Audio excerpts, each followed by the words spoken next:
안녕하세요. 왕초보를 위한 일러스트레이션 CC 2020 첫 번째 챕터 시간입니다. 오늘부터 프로그램에 대한 설명을 하기 전에 먼저 첫 번째 시간으로는 어떻게 새 문서를 만들고 그리고 새 문서를 만든 상태에서 나머지 작업 영역을 어떻게 하면은 패널을 잘 만들 수 있는지에 대해서 설명을 드리고 툴박스에 있는 기능들에 대해서 설명을 드리도록 하겠습니다. 먼저 처음에 프로그램을 키시게 되면은 이런 창이 뜰 텐데요. 이 창에서 먼저는 Create New를 선택을 하시게 되면은 이렇게 새로운 창이 뜨게 됩니다. 여기서 최근에 쓴 창 보이게 되고요. 그 위에 보시게 되면은 모바일, 아이폰 크기에 맞게 설정이 되어 있고 웹상에서의 그런 크기 그리고 프린트 될 때에 A4 가장 많이 쓰겠죠? 그런 식으로 여러 가지 사이즈별로 선택을 할 수가 있습니다. 만약에 A4 사이즈로 클릭을 하시게 되면은 오른쪽에 가로, 세로 나와 있고요. 밀리미터로 지금 단위가 조절이 되어 있습니다. 이 안쪽으로 들어가시게 되면은 다양한 밀리미터랑 센티미터를 가장 많이 쓰겠죠.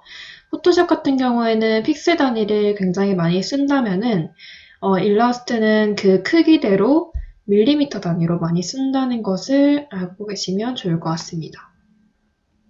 이렇게 단위로 쓰게 되고 여기서 뭘 세팅 들어가시게 되면은 컬러 모드 이제 해상도 이런 것들을 조절하실 수 있는데요.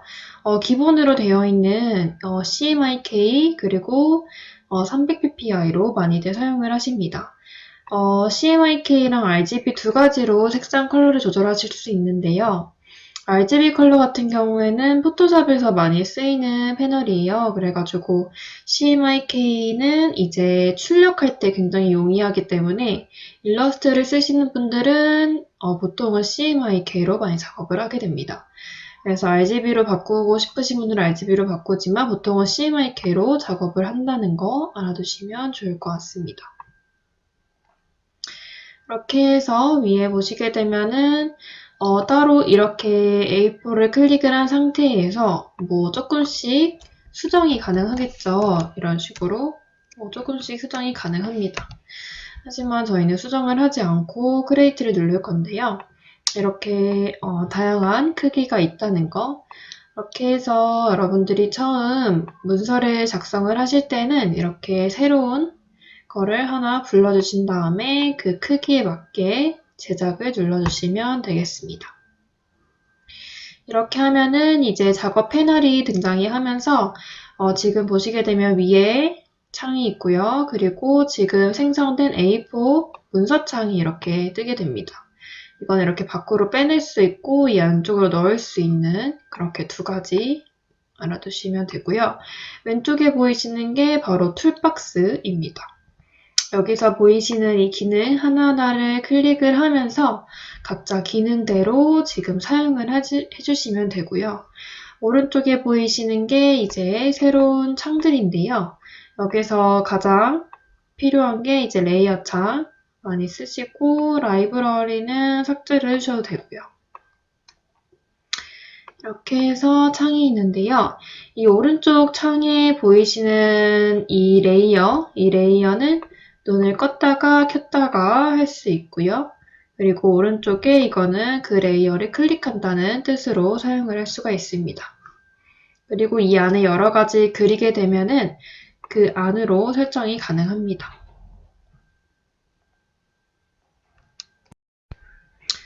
그래서 먼저는 오른쪽에 나와 있는 창 같은 경우에는 이렇게 드래그를 하시게 되면은 따로 창이 만들어질 수 있고요.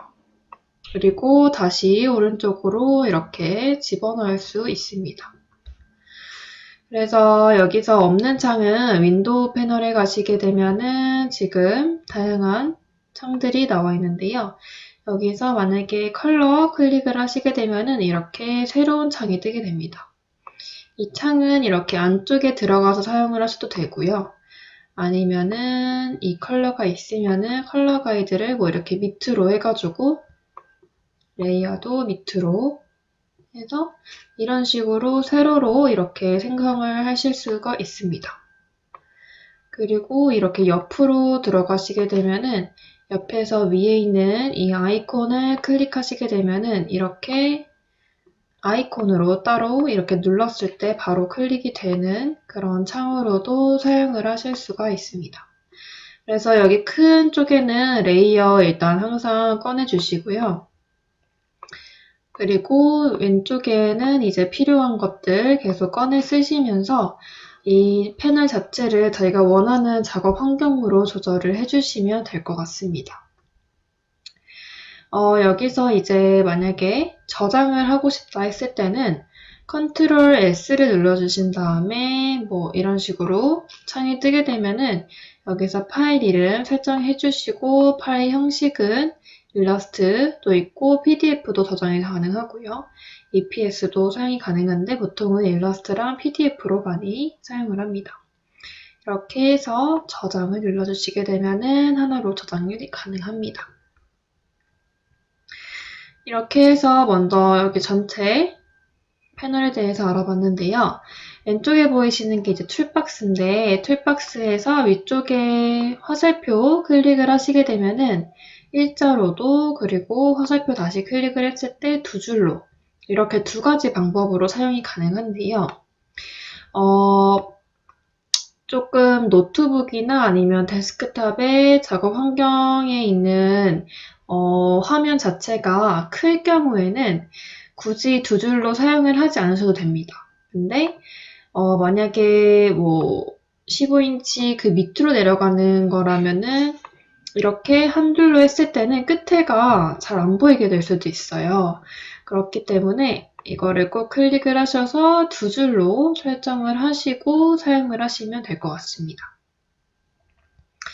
이렇게 해서 알아봤는데요. 왼쪽에 툴박스에 있는 기능들을 하나씩 알아보는 시간을 가지도록 하겠습니다. 먼저 처음 보여지는 게 셀렉션 툴이라고 해서 셀렉션 툴하고 여기 보이시게 되면은 V라고 뜨잖아요. 이 V가 바로 단축키예요. 그래서 다른 것들을 작업을 하시다가도 V를 눌러주시게 되면은 이렇게 돌아오는 것을 보실 수가 있습니다. 그래서 여러분들이 꼭 단축키를 따로 적어두실 필요는 없는 게 여기에 갖다 대면은 바로바로 떠요, 단축키가. 그렇기 때문에 굳이 따로 적어두시는 게 아니라 이거를 사용을 하시면서 단축키로 그 툴을 불러주는 그런 방법을 많이 익히시면 좋을 것 같습니다. 이 선택 툴 같은 경우에는 만약에 도형이 하나 이렇게 있으면은 그 도형을 이렇게 움직일 수 있는 선택 툴 자체로 움직일 수 있습니다. 따로 이제 포토샵을 배우신 분들은 아시겠지만 이 선택 툴이 하는 역할은 이렇게 움직이고 뭐 이렇게 변화를 주고 그렇게 하는 정말 기본적인 툴이라고 보시면 될 것 같습니다. 그래서 기본적으로 가장 많이 쓰이는 툴이라고 해서 이 화면 안에 있는 뭐 배치 이렇게 조정하고 또 이제 복사도 할 수 있고 그렇게 여러 가지로 다양하게 쓰이는 그런 툴이 선택 툴이라고 하실 수가 있습니다. 그래서 다른 작업을 하시더라도 선택 툴로 돌아올 수밖에 없어요. 왜냐면 그거를 변형시키고 모든 작업을 할 수 있는 건 선택 툴이기 때문에 꼭 영어 V 알아두시면 될 것 같습니다. 그리고 다음으로 있는 게 이제 다이렉트 셀렉션 툴이라고 해서 이거는 이제 일반 선택 툴은 이렇게 도형이 있으면은 그 도형을 자체를 움직일 수 있는 거라면은 다이렉트 셀렉션 툴 같은 경우에는 뭐 드래그를 해서 이쪽 면만 삭제를 한다든지 그런 식으로 할 수가 있어요. 그래서 만약에 이게 이렇게 되어 있는 경우 다시 한번 보여드릴게요. 여기서 선만 있는 경우에 이쪽만 드래그를 해서 이쪽 면만 선택을 하고 딜리트 눌러주시게 되면은 이렇게 삭제가 되는 것을 보실 수가 있습니다. 이렇게 해서 쉽게 설명을 해드리자면 이 선택 툴은 그 면 자체를 움직이는, 변형시키는 툴이라면 이 다이렉트 셀렉션 툴은 그 면에서 선 아니면 점, 그렇게 하나씩 조절이 가능한 친구라고 생각하시면 될 것 같습니다. 다이렉트 셀렉션 툴, 밑에 다양하게 툴들이 있는데요.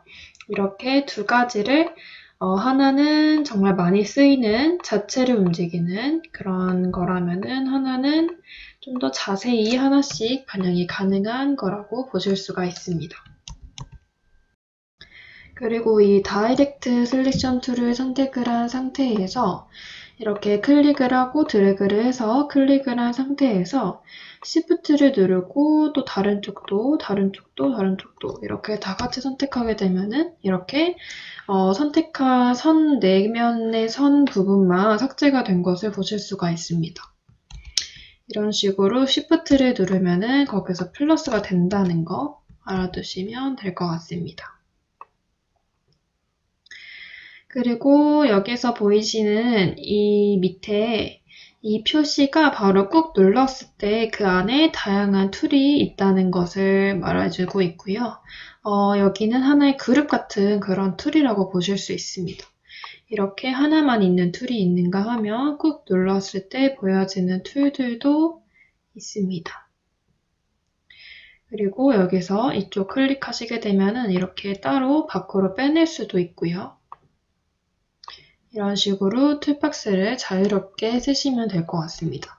만약에 지금 도형을 많이 쓰는 상황이라면은 이렇게 따로 빼내가지고 이쪽에 놓은 다음에 따로 작업을 편하게 눌러가면서 사용을 할 수가 있겠죠. 이런 식으로 사용을 하시면 될 것 같습니다. 그리고 밑에 라sso 툴 같은 경우에는 그려지는 그 모양대로, 그 영역대로 만들어져요. 그래서 왼쪽에 이렇게 동그라미 해가지고 점 클릭하고 Shift를 누른 상태에서 오른쪽 점도 클릭을 했을 때 딜리트를 하시게 되면은 그 점과 선이 다 클릭이 되었기 때문에 딜리트가 되어 있는 것을 보실 수가 있습니다. 이런 식으로 영역을 제가 그리는 대로 그 영역을 만들 수가 있다는 거. 이렇게 해서 라sso 툴, 그리고 그룹 같은 경우에는 그냥 여기서 플러스, Shift를 누른 상태가 플러스니까요. 그렇게 알아두시면 좋을 것 같습니다. 다음으로 있는 게 이제 펜 툴인데요. 펜 툴은 이제 포토샵을 쓰신 분들에게는 굉장히 익숙하시겠지만 그렇지 못한 분들한테는 익숙하지 않을 거예요. 그래서 펜 툴에 대해서 알려드리도록 하겠습니다. 먼저 펜 툴을 형성을 시켜주실 때는 P 눌러주시게 되면은 펜 툴 형성이 가능하고요. 펜 툴 같은 경우에는 이제 원하는 모양을 만들 수가 있기 때문에 먼저 클릭하시게 되고 클릭을 한 상태에서 그 다음으로 클릭하시게 되면은 그냥 직선이 이렇게 만들어집니다. 근데 여기서 클릭을 하고 휠을 이렇게 잡아당겨 주시게 되면은 원하는 모양대로 곡선이 만들어지게 되죠.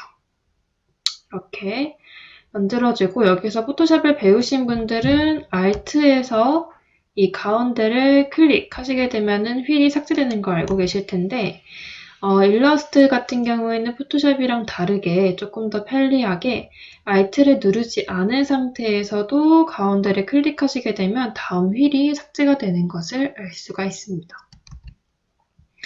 여기서 다음 휠을 삭제를 하지 않고 다음으로 넘어가시게 되면은 직선이 안 되고요. 그리고 그냥 클릭을 했음에도 불구하고 곡선으로 되고 이 휠 방향에 맞춰가지고 진행이 되는 것을 보실 수가 있습니다.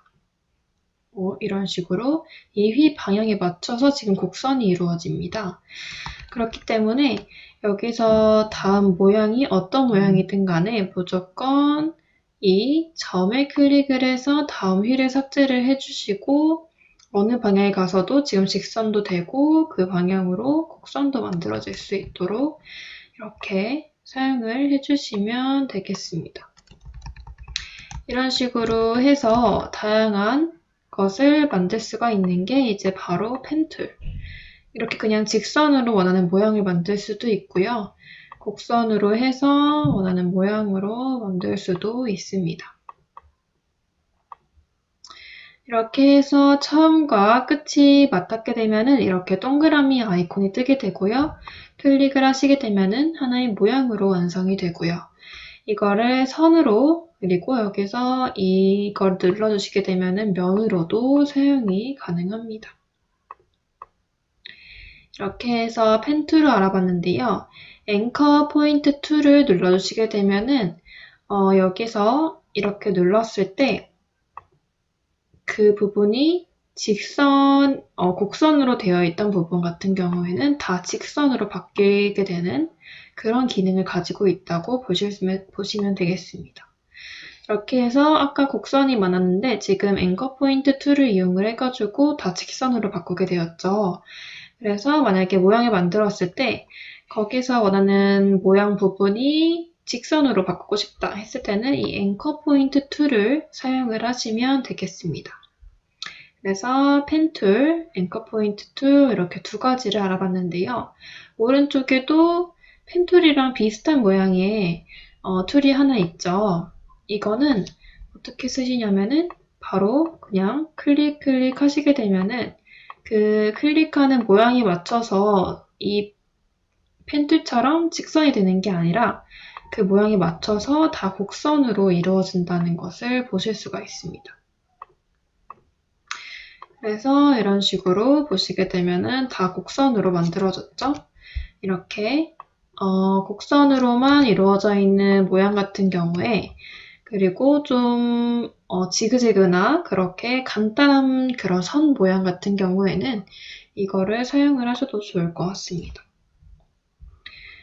여기서 기본으로 알아가자면은 이렇게 만약에 펜툴을 하는데 방금 이 부분이 너무 마음에 안 든다, 원하는 부분이 아니다 했을 때는 그냥 컨트롤 Z 눌러주시게 되면은 그 전 단계로 또 그 전 단계로 계속 돌아가는 것을 보실 수가 있습니다.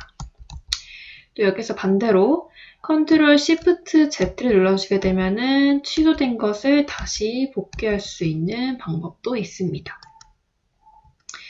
그리고 여기서 내가 이렇게 다음으로 넘어가는 데 있어서 끊고 싶다 했을 때는 그냥 ESC를 눌러주시게 되면 끊어지는 것을 보실 수가 있어요. 그래서 끝과 처음이 맞닿지 않더라도 그냥 선으로 마무리를 하고 싶으면은 ESC를 눌러서 마무리를 해주시면 되겠습니다. 이렇게 해서 이 모양 자체를 또 선택 툴을 이용을 해가지고 이렇게 이동을 하고 또 이렇게 모양을 축소도 시키고 할 수가 있는데요. 이때 축소할 때도 그냥 축소하면은 내가 만든 그 비율이 아예 망가져서 축소가 될 텐데요. 그렇게 하는 것이 아니라 Shift를 누른 상태에서 축소를 하시게 되면은 그 비율 그대로 축소가 되고 확대가 되는 것을 보실 수가 있습니다. 그래서 꼭 Shift를 같이 눌러야 한다는 점 꼭 기억을 해주시면 되겠습니다. 이렇게 해서 펜툴 여기까지 알아봤는데요. 만약에 이렇게 모양이 하나 있다고 쳤을 때 그 모양을 지금 자세히 보고 싶다 하면은 만약에 이게 크기가 굉장히 작아요. 그래서 이 상태에서 뭘 하고 싶다 했을 때는 여기로 확대를 해야 되기 때문에 확대하는 첫 번째 방법은 컨트롤 플러스와 마이너스를 이용을 하시게 되면은 확대, 축소 가능합니다. 네, 여기서 컨트롤과 스페이스 바를 같이 누르시게 되면은 이렇게 원하는 그 모양으로 마우스를 눌렀을 때 플러스가 되고 여기서 Alt를 같이 눌러주시게 되면은 눌렀을 때 이렇게 마이너스로 다시 축소가 되는 것을 보실 수가 있습니다. 컨트롤 플러스와 마이너스도 물론 가능하지만 컨트롤 플러스와 마이너스는 원하는 위치에서 확대가 되는 것이 아니라 전체적으로 확대 축소가 되기 때문에 꼭 이 컨트롤 스페이스와 컨트롤 스페이스 Alt 키를 눌러서 하는 방법으로 마우스 커서를 움직여서 이렇게 원하는 부분을 확대하는 방법으로 알아두시면 될 것 같고요. 그리고 이렇게 확대가 된 상태에서 지금 여기가 아래쪽이니까 위에 쪽으로 이동하자 해서 오른쪽에 있는 휠을 잡아당길 수도 있고요. 좀 더 자유롭게 대각선 이렇게 움직이기 위해서는 스페이스 바를 눌러주시게 되면은 이렇게 마우스로 드래그를 했을 때 지면 전체를 확대를 한 상태에서도 움직일 수 있다는 점. 이렇게 해서 오늘은 간단하게 일러스트 안에서 새 문서를 만드는 방법과 그리고 전체 작업 패널을 어떻게 바꿀 수 있는지 그리고 왼쪽에 있는 툴박스의 위에 선택 툴과 펜 툴 기능에 대해서 알아봤습니다. 다음 시간에는 이제 밑에 있는 나머지 툴박스에 있는 기능들에 대해서 알아보도록 하겠습니다. 감사합니다.